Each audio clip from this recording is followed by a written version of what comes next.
परमेश्वर पूर्ण परात्पर हे जगदीश्वर माधव मामवत दुरित निशमानि पराशुभ हे मम भद्रमिहा शुभ सर्वविधम। सूत्र संख्या 4 है।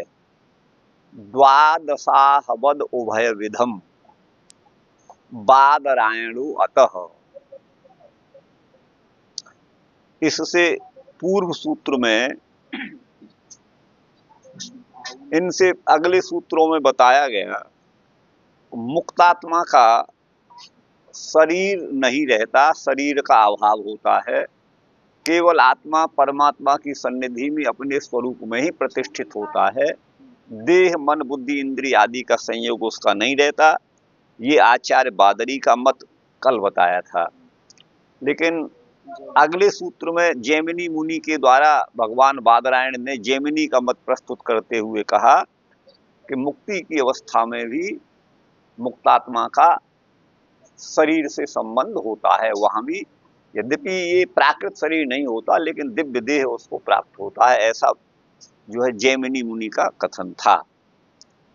अब उन दोनों मतों में समन्वयवादी दृष्टिकोण अपनाते हुए भगवान बादरायण कहते हैं कि द्वादशाह बद उभय विधम। द्वादशाह नामक एक यज्ञ होता है। तो जैसे द्वादशाह जो यज्ञ है, यज्ञ के यहां दो भेदों को आपको समझना होगा। एक सत्र, दूसरा अहीन। 2 दिन से लेकर के 12 दिन तक संपन्न होने वाला जो यज्ञ है वो अहीन कहा जाता है, और 12 दिन से लेकर के आगे लंबे समय तक जो यज्ञ संपन्न होता है उसे सत्र कहा जाता है। समझ गए ना? तो लेकिन द्वादशाह में होने वाला, 12 दिन में होने वाला जो यज्ञ है वो दोनों में आ गया, क्योंकि 12 दिन से लेकर अधिक दिनों तक होने वाला तो सत्र हो गया, तो सत्र में भी उसका नाम आ गया, उसका वो आ गया। और 2 दिन से लेकर 12 दिन तक होने वाले यज्ञ को अहीन बोलते हैं, तो अहीन में भी 12 दिन में किए जाने वाले यज्ञ का समावेश हो गया। ठीक है ना? तो जैसे द्वादशा यज्ञ का दोनों में, सत्र और अहीन दोनों में समावेश होता है, उसी तरह से मोक्ष में शरीर का होना और न होना, आचार्य बादरी के मत से शरीर का न होना, क्योंकि उन्होंने ये उपनिषद वचन प्रस्तुत किया था, अशरीरम भाव है ना, प्रिया प्रिय है ना, न स्पृशतः। शरीर रहित आत्मा को प्रिय और अप्रिय, सुख और दुख का अथवा पुण्य और पाप का स्पर्श नहीं होता। तो ये उन्होंने कहा था। लेकिन मुक्ति की अवस्था में भी आचार्य जैमिनी जो व्यास के शिष्य हैं, व्यासदेव के, वो कहते हैं कि शरीर की सत्ता रहती है। उन्होंने अपने मत की पुष्टि में उपनिषद वचन प्रस्तुत किया, स एकधा भवति त्रिधा भवति पंचधा सप्तधा। ये जो है वो अनेक रूपों में भी हो सकता है और एक रूप में भी रह सकता है। इस श्रुति प्रमाण से मुक्ति में भी जीवात्मा का देह, दिव्य देह रहता है, ऐसा जैमिनी का मत। अब इन दोनों में कौन युक्त है, कौन अयुक्त है, कौन उचित है, कौन अनुचित है? तो भगवान बादरायण कहते हैं कि दोनों ही मत शास्त्र सम्मत हैं, वेद सम्मत हैं।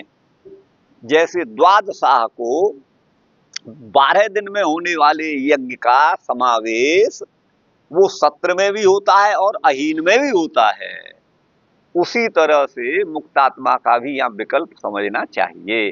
शरीर का होना और न होना दोनों ही अपनी अपनी दृष्टि से सम्यक ही कहते हैं।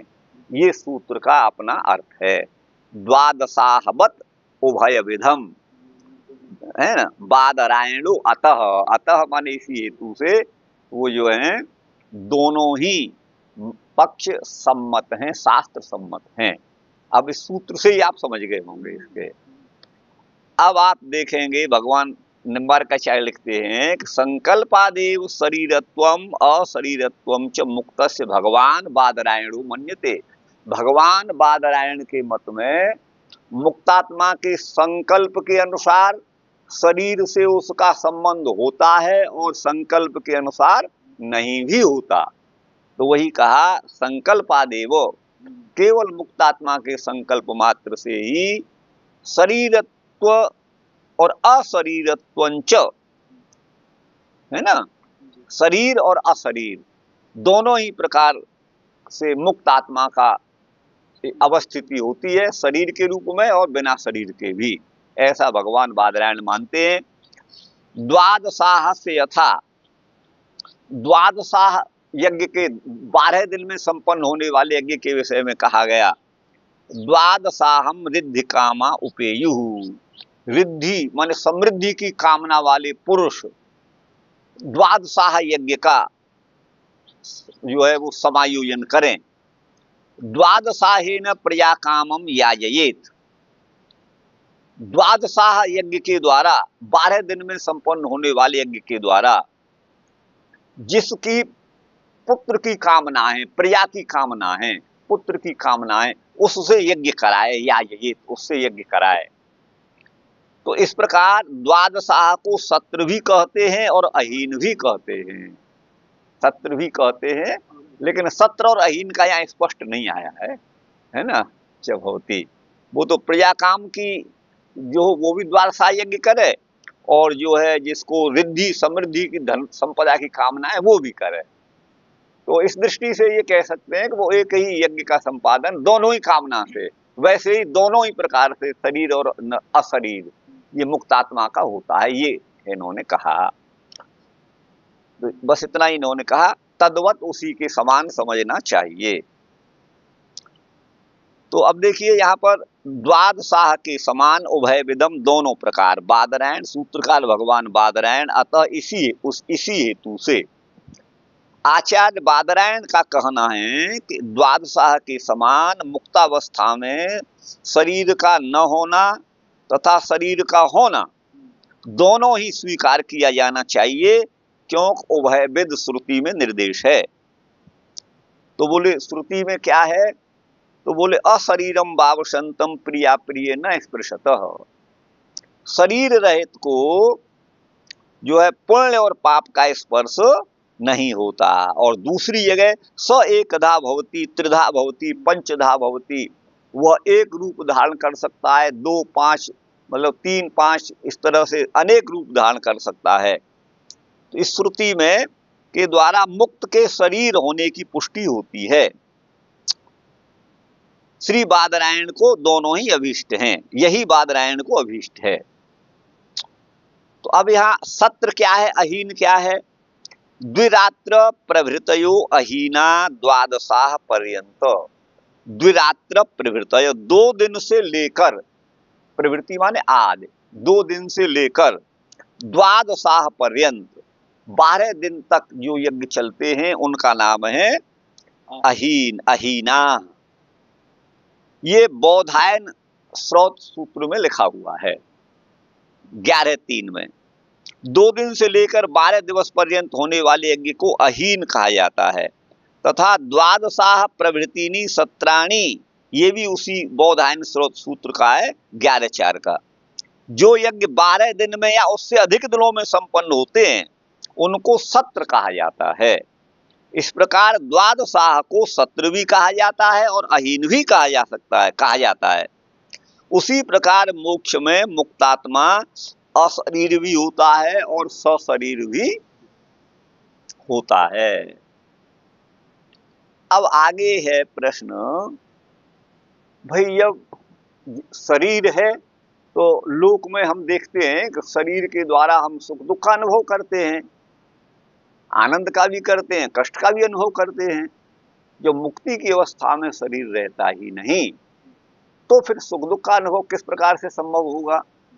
तो उसी का समाधान करते हुए भगवान बादरायण अगले सूत्र को लिखते हैं, तनु अभावे, विच्छेद करिए, तनु धन अभावे, यहाँ षष्ठी समास है, तनु के अभाव में, देह के अभाव में, संध्यवत, संध्य नाम है स्वप्न का, क्योंकि ये जागृत और सुषुप्ति दोनों की संधि में होता है, इसलिए संध्य कहा जाता है।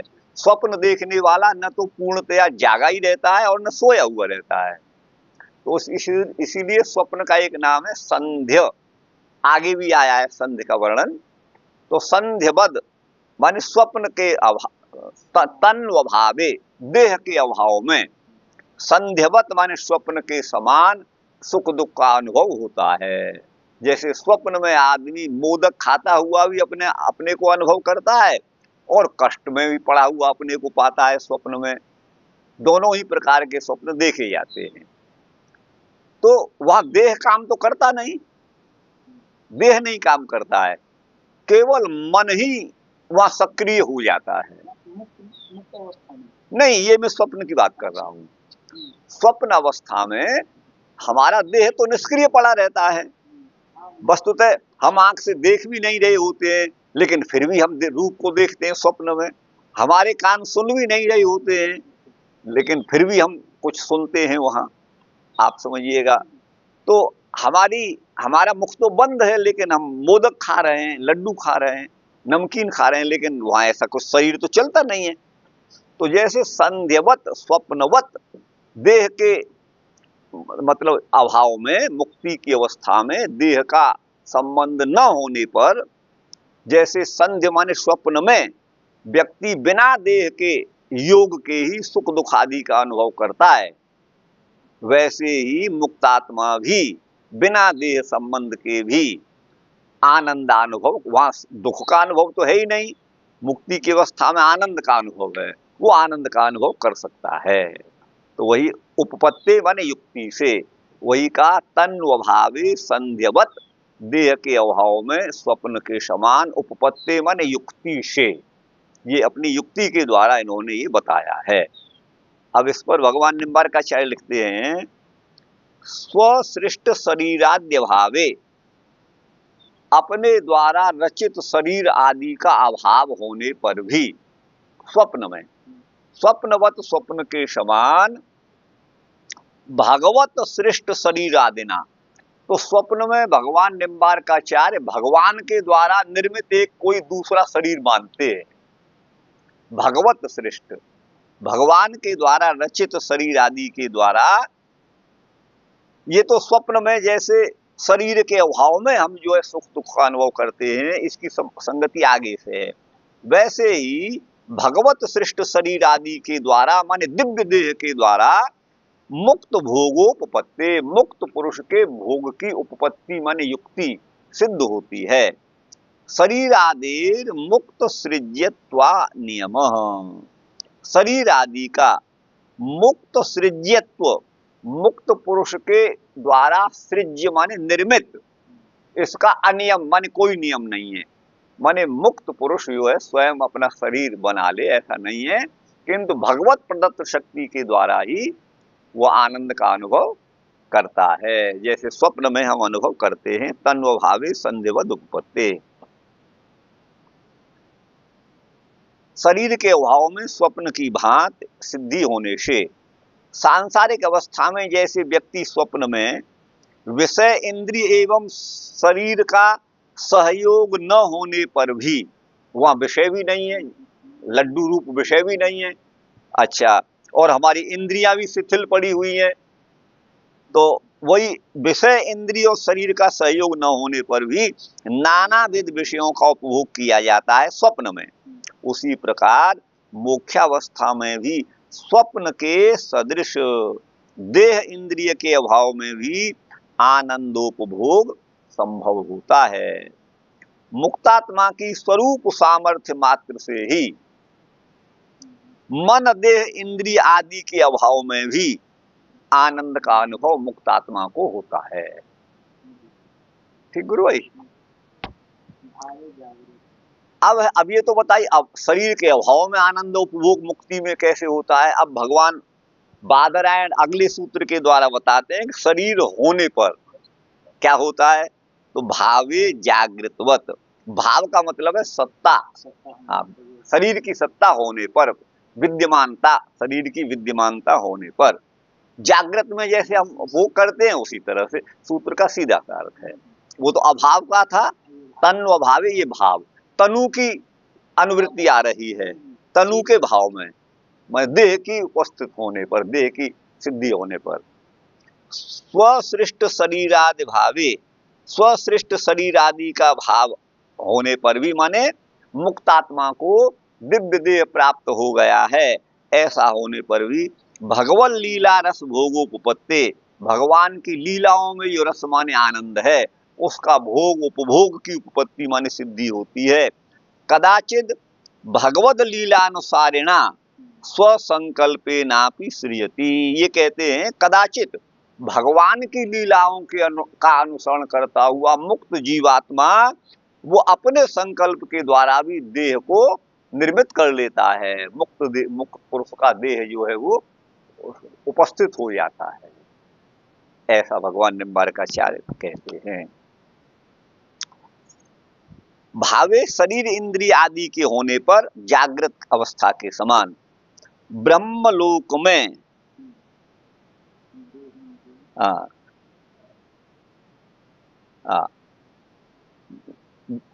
ब्रह्मलोक में देह इंद्रिय आदि की सत्ता होने पर जागृत अवस्था के समान लोक में जैसा पुरुष अनेक प्रकार की अनुभूति करता है, उसी प्रकार मुक्त होने पर भी आनंद अनुभव करता है। ठीक गुरु भाई। आगे है, अब यहां देखिए विद्योदय भाष्य में भगवान सूत्रकार के अभिप्राय को बिल्कुल आंख बंद करके नकार दिया है विद्योदय भाष्य में। हाँ, अब यहाँ पर इस सूत्र में तनु की अनुवृत्ति आ रही है अगले सूत्र से, और यहाँ शरीर की बात होना और न होना ये दोनों चल रहा है। और दूसरी बात तो नहीं, तो तनु के अभाव में तो स्वप्न के समान आनंदानुभव, और भावे सूत्र कह रहा है जागृत अवस्था में, माने शरीर के होने पर जैसे जागृत अवस्था में हम आनंद उपभोग करते हैं, वैसे ही मुक्त पुरुष का भी शरीर के द्वारा आनंद उपभोग मुक्त पुरुष भी करता है। भावे माने शरीर की सत्ता होने पर। अब ये यहाँ विद्योदय भाष्य में लिखा है, विद्योदय से भिन्नार्थ का मतलब है वो शरीर मानते ही नहीं है। इस सूत्र से बिल्कुल भिन्न उन्होंने इसका अर्थ किया है, बिल्कुल विपरीत है, सूत्र का स्वारस्य मिलता ही नहीं है उससे। ये तो हर आदमी समझेगा क्या प्रकरण है और क्या आ रहा है, आप समझिएगा। आप देखिएगा वही है। तो मुझे यहाँ कोई लगता है, हालांकि मेरा तो प्राय करके किसी न किसी से तो मतभेद रहता ही है, लेकिन कभी कभी मैं लिख देता हूँ जब मन आता है तो। प्रदीप वदावेशस तथा ही दर्शयति। ठीक है ना।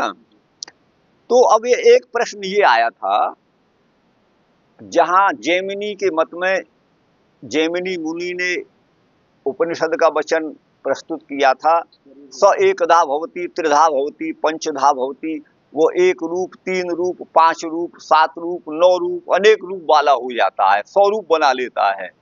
तो एक ही मुक्त जीवात्मा इतने रूपों में कैसे प्रकट हो जाएगा, ये प्रश्न उपस्थित होता है। उसी का समाधान करते हुए भगवान बादरायण यहाँ कहते हैं कि प्रदीपवद आवेश, प्रदीप के समान दीपक, प्रदीप दीपक को कहते हैं, उसी के समान आवेश से, आवेश का मतलब प्रवेश होने से, तथा ही दर्शयति जैसा कि श्रुति दिखलाती है। अभी सूत्र नहीं खुला, अब खुलेगा। देखिए, आपके कमरे में दीपक जल रहा है या बल्ब जल रहा है ना, और सैकड़ों पात्रों में भिन्न भिन्न वस्तु रखी हुई हैं एक कमरे के अंदर, लेकिन आप इस पात्र में क्या है, इस पात्र में क्या है, आप एक ही दीपक के द्वारा, एक ही दीपक अपनी प्रकाश शक्ति के द्वारा सभी में व्याप्त हो रहा है। तो आप उन वस्तुओं को देख सकते हैं जो भिन्न भिन्न पात्रों में रखी हुई है, जबकि वो बल्ब एक है। आप समझ गए ना। उसी के समान मुक्त पुरुष भी अपने एक अनेक रूप बना सकता है, एक या अनेक रूप उसके हो सकते हैं। ये सूत्र का अपना स्वारस्य है। प्रदीपवद आवेशस तथा ही दर्शयति, जैसा कि श्रुति दिखलाती है, प्रदर्शित करती है। क्या? प्रभया दीपस्येव, दीपक एक है लेकिन उसकी प्रभा माने प्रकाश समग्र भवन को आलोकित कर रहा है। तो उसी प्रकार मुक्त जीवात्मा का धर्मभूत जो ज्ञान है, उस ज्ञान के द्वारा जीवस्य अनेक शरीरेषु आवेशो भवति, एक ही मुक्त जीवात्मा अनेक शरीरों में आविष्ट हो जाता है, प्रविष्ट हो जाता है।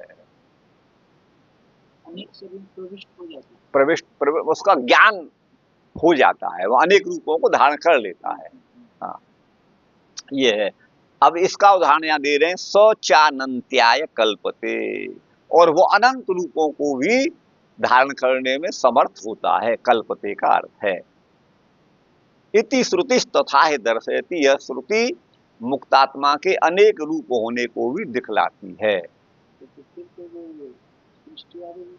नहीं कर सकता है ना वो, वहाँ उसका तो आगे खंडन करेंगे। सृष्टि करते तो उसमें नहीं है, सृष्टि करते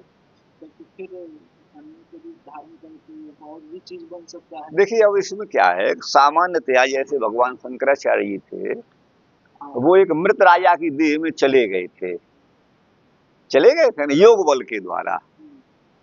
और जब वहां गए थे तो ये शरीर में नहीं थे, लेकिन यहाँ मुक्त पुरुष का जो है वो आत्मा जो है वो ज्ञान स्वरूप है, और ज्ञान जो है वो प्रकाश स्वरूप माना गया है।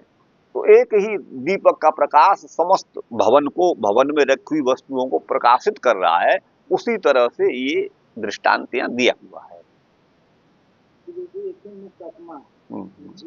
जी जी, अनेकों में प्रवेश हो जाएगा। हाँ, प्रवेश होने का मतलब क्या है? नहीं प्रवेश नहीं, उसका आलोक तो जा सकता है ना।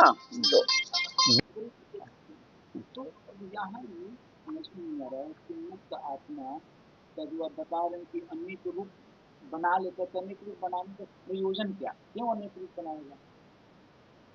देखो आपकी बात बिल्कुल सही है, लेकिन अब ये श्रुति वचन को आप कहाँ ले जाएंगे? एकधा भवति त्रिधा भवति, इसको आप कहाँ ले जाएंगे? बनाने का प्रयोजन भी तो कोई होना चाहिए। नहीं क्या, नहीं, अब देखिए आपके यहाँ तो प्रयोजन तो बहुत है। मान लो रासलीला में अनेक रूप हो गए, आप ऐसा भी कह सकते हैं, लेकिन रासलीला का तो कोई वर्णन इस तरह का है नहीं।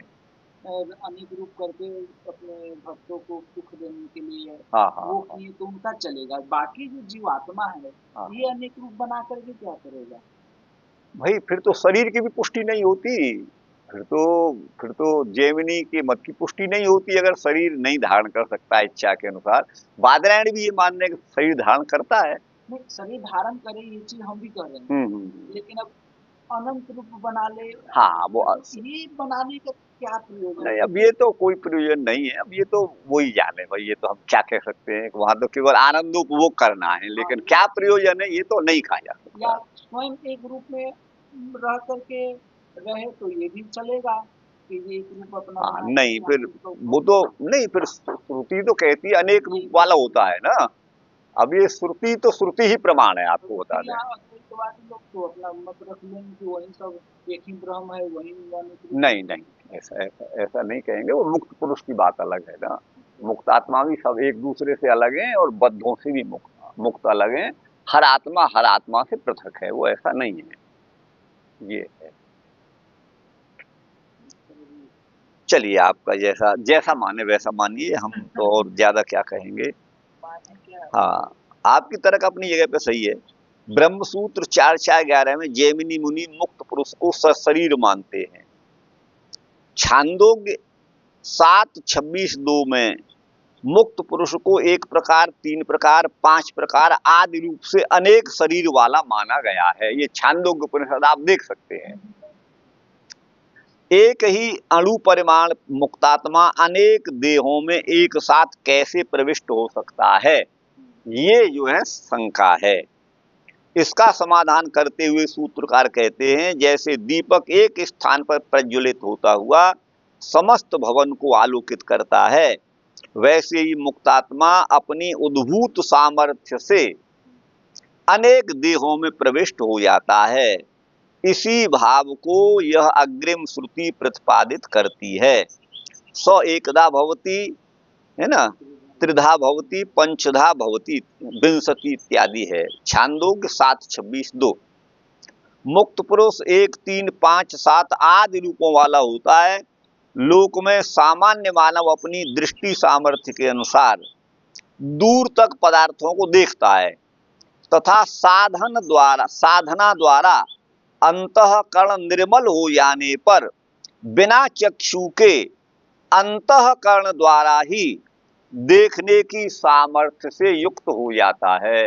अर्थात जो साधना के बल पर बिना नेत्रों के दीवाल के पीछे क्या है यह भी योगी लोग देख लेते हैं।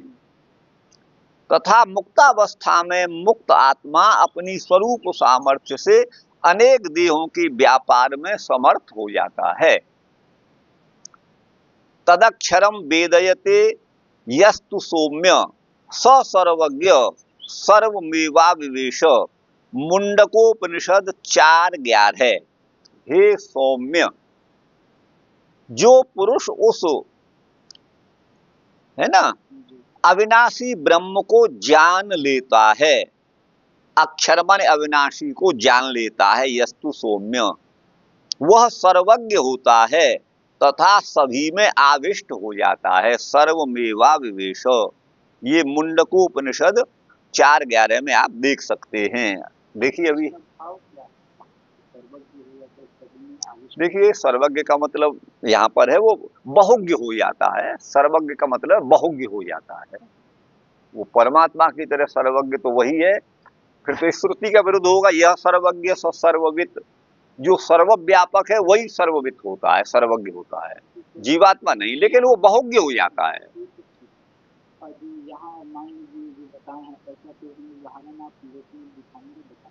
कैसा?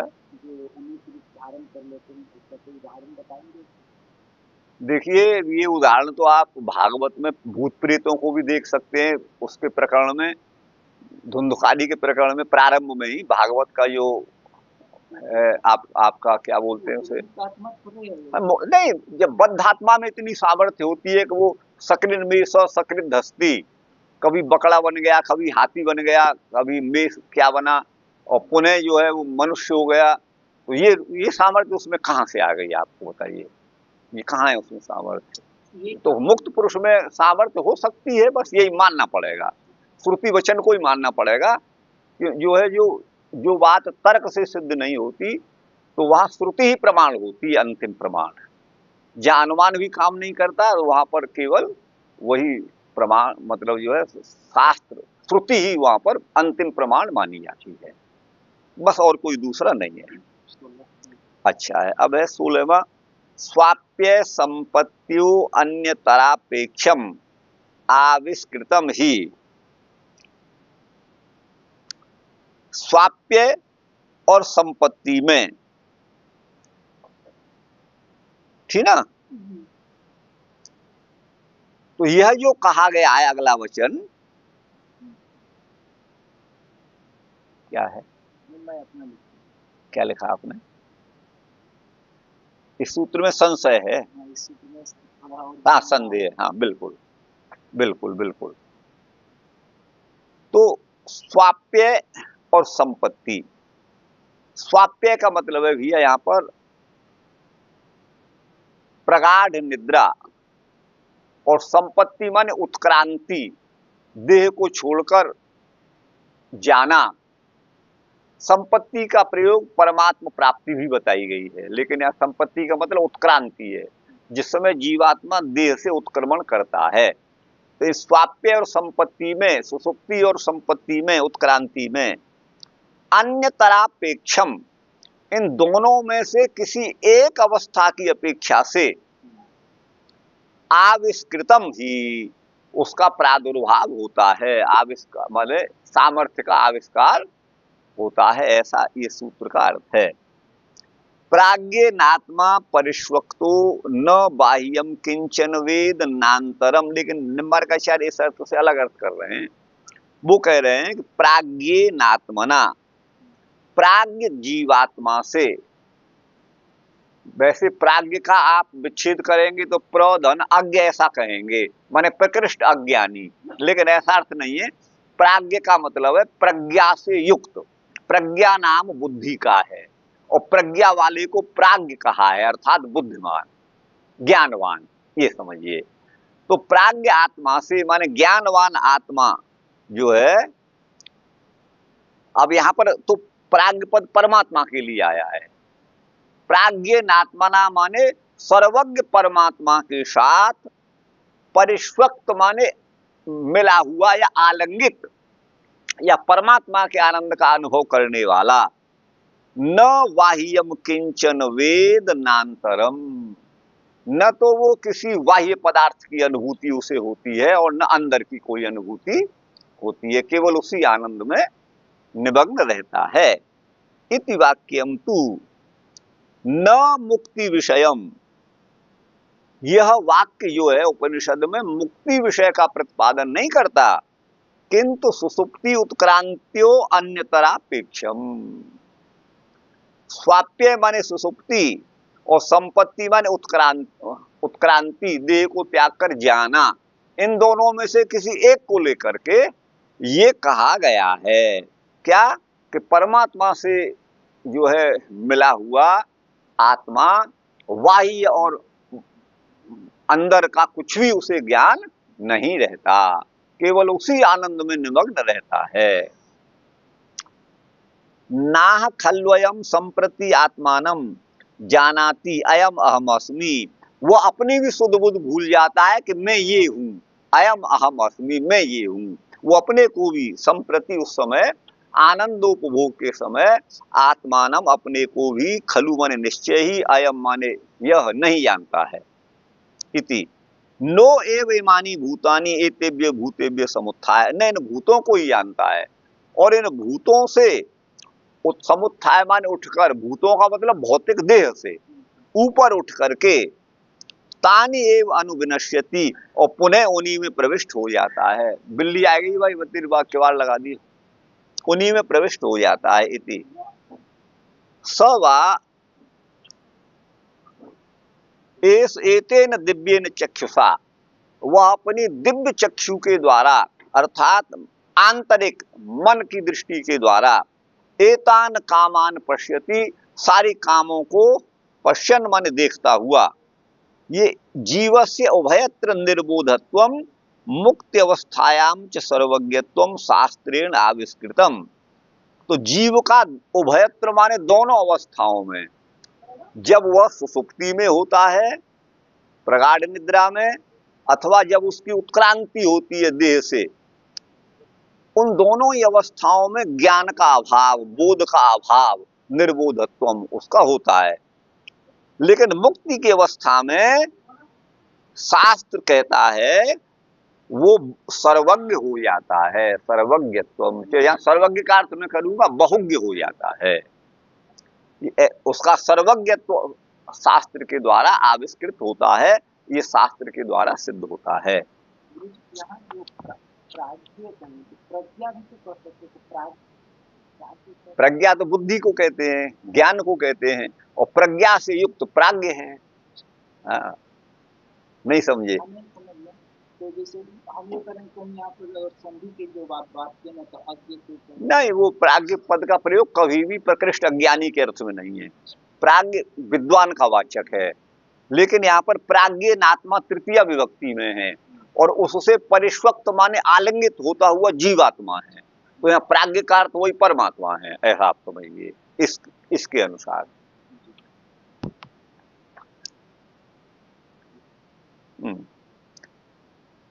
तो स्वाप्य और संपत्ति माने सुसुप्ति और संपत्ति में अन्यतरापेक्षम, किसी एक की अपेक्षा से, आविष्कृतम माने ए प्रकट किया है, आविष्कृत होता है प्रकट होता है, ही माने क्योंकि। ये 4 12 10 25 जीवात्मा को अंदर और बाहर का कुछ भी ज्ञान नहीं रहता है। यह जो उपनिषदों में कहा गया है वह स्वाप्य माने सुसुप्ति और संपत्ति माने उत्क्रांति, इन दोनों में से किसी एक अवस्था की दृष्टि से कहा गया है। न तो सुसुप्ति में कुछ ज्ञान रहता है और न उत्क्रांति में ही कोई ज्ञान रहता है। शास्त्रों में ऐसा ही कहा गया या प्रकट किया गया है, आविष्कृतम ही। यत्र सुप्तो न कंचन कामम कामयते, जब सोता हुआ पुरुषो किसी भी काम की कामना नहीं करता, किसी की भी इच्छा नहीं करता। और न कंचन स्वप्नम पश्यति, और न कोई स्वप्न ही देखता है। ये सुसुप्ति में बृहदारण्यक 4:3-19 में कहा गया है। जब जीवात्मा प्रगाढ़ निद्रा माने सुसुप्ति में होता है, तब वह न कोई कामना करता है और न कोई स्वप्न ही देखता है। उस समय जीवात्मा को बाहर भीतर का किसी प्रकार का ज्ञान नहीं होता है। ठीक है ना गुरु भाई? आगे है, तथा उत्क्रांति अवस्था में भी जीवात्मा का ज्ञान अभिव्यक्त नहीं होता है। ज्ञान तो है, क्यों? आत्मा ज्ञान स्वरूप है, लेकिन अभिव्यक्त नहीं होता है। स एतेभ्यो भूतेभ्य समुत्थाय तानि एव अनुविनश्यति। जीवात्मा देह त्याग कर भूतों से उठकर, ये है यहाँ पर, अर्थात सूक्ष्म देह का परित्याग कर उन भूतों के नाश होने के अनंतर जीवात्मा का ज्ञान भी अनभिव्यक्त हो जाता है। इस प्रकार उत्क्रमण काल में श्रुति जीव के ज्ञानाभाव का वर्णन करती है। ज्ञान उस समय नहीं रहता है। जीवात्मा को ज्ञान का न होना, सुसुप्ति अथवा उत्क्रांति, इन दोनों में से किसी एक अवस्था को लेकर कहा गया है। मोक्षावस्था में तो जीवात्मा का है ना विशेष ज्ञान प्रादुर्भूत हो जाता है। सवा एष एतेन दिव्येन चक्षुषा मनसैव एतान कामान रमते ब्रह्मलोके। वह मुक्तात्मा पांच भौतिक देह से उत्क्रांत होकर परम ज्योति पर ब्रह्म में उपसंपन्न होकर अपनी दिव्य दृष्टि से समस्त कामों का अनुभव करता हुआ ब्रह्मलोक में रमण करता है। ठीक गुरु भाई? ये हो गया। अब आगे है